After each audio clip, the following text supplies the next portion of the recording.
മെട്രോയുടെ പരീക്ഷണ ഓട്ടത്തിന്റെ ഉദ്ഘാടന ചടങ്ങിൽ ആശംസയർപ്പിച്ചുള്ള കെ ബാബുവിന്റെ പ്രസംഗം അവസാന ഘട്ടത്തിലേക്ക്.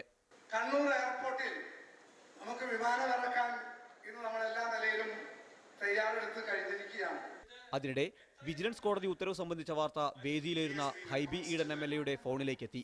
അതോടെ ചടങ്ങിൽ ആത്മവിശ്വാസത്തോടെയിരുന്ന കോൺഗ്രസ് MLAമാരുടെയും മുഖ്യമന്ത്രിയുടെയും എല്ലാം മുഖം പെട്ടെന്ന് മ്ലാനമായി. പ്രസംഗം അവസാനിപ്പിച്ച് മുഖ്യമന്ത്രിയുടെ തൊട്ടടുത്തിരുന്ന മന്ത്രി ബാബു വാർത്ത അറിഞ്ഞതോടെ നിർവികാരനായി. ബാബുവിന്റെ തൊട്ടരികിൽ വന്നിരുന്ന് വാർത്തയുടെ കൂടുതൽ വിശദാംശങ്ങൾ ഫോണിലൂടെ ഹൈബി ശേഖരിച്ചു. ഫോൺ സംഭാഷണം ഏറെ ശ്രദ്ധയോടെയും ആശങ്കയുടെയും ബാബു കേട്ടിരുന്നു. വിളറി വെളുത്ത ബാബുവിനൊപ്പം ഇനിയെന്ത് എന്നറിയാതെ മൗനിയായി മുഖ്യമന്ത്രിയും. അതിവേഗം രാഷ്ട്രീയ കൂടിയാലോചനകൾക്കുള്ള വേദിയായി ഉദ്ഘാടന ചടങ്ങ്. കോടതി ഉത്തരവിനോട് പ്രതികരിക്കാതെ മുഖ്യമന്ത്രിയും പിന്നീടെന്ന് പറഞ്ഞ് ബാബുവും ഒഴിഞ്ഞുമാറി.